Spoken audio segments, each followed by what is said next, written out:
Well, hello everyone. I'm Newton Miller, and this is my story, my piece of the quilt.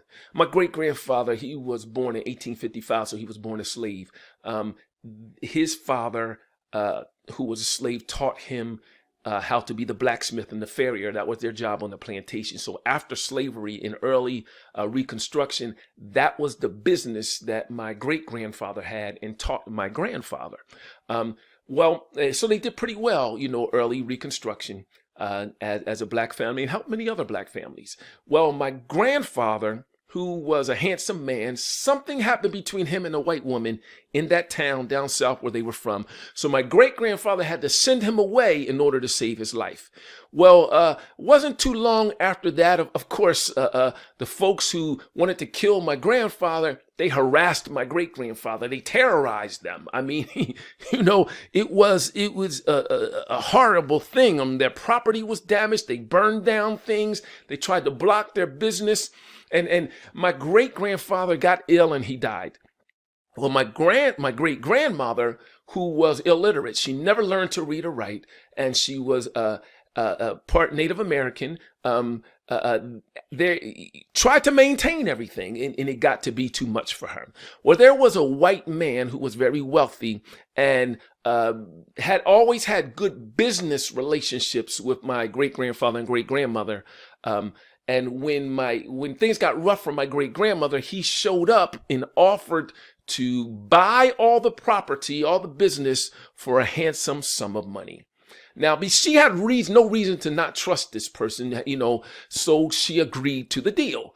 Well, when it came time to sign the contract, what was verbally said and what was written in the contract was two different things.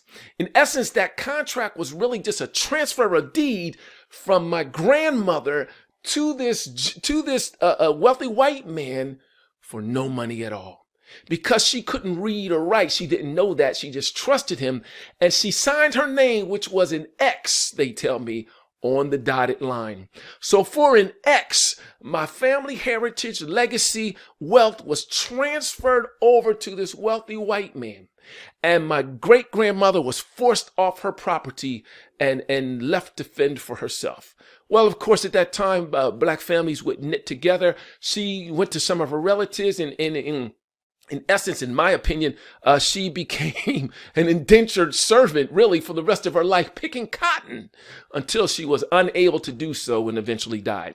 Now, my grandfather, who had got sent away, could not come back and help. He knew how to read and write, couldn't come back and help, because if he'd have set foot in that town, they would have killed him. They would have lynched him and burned him. And so he couldn't go. So he had to hear word from a distance of his father's death, of his mother's hardship, and how all the deed of this property and wealth and family legacy was transferred into the hands of this wealthy white man who duped his mother out of all they had.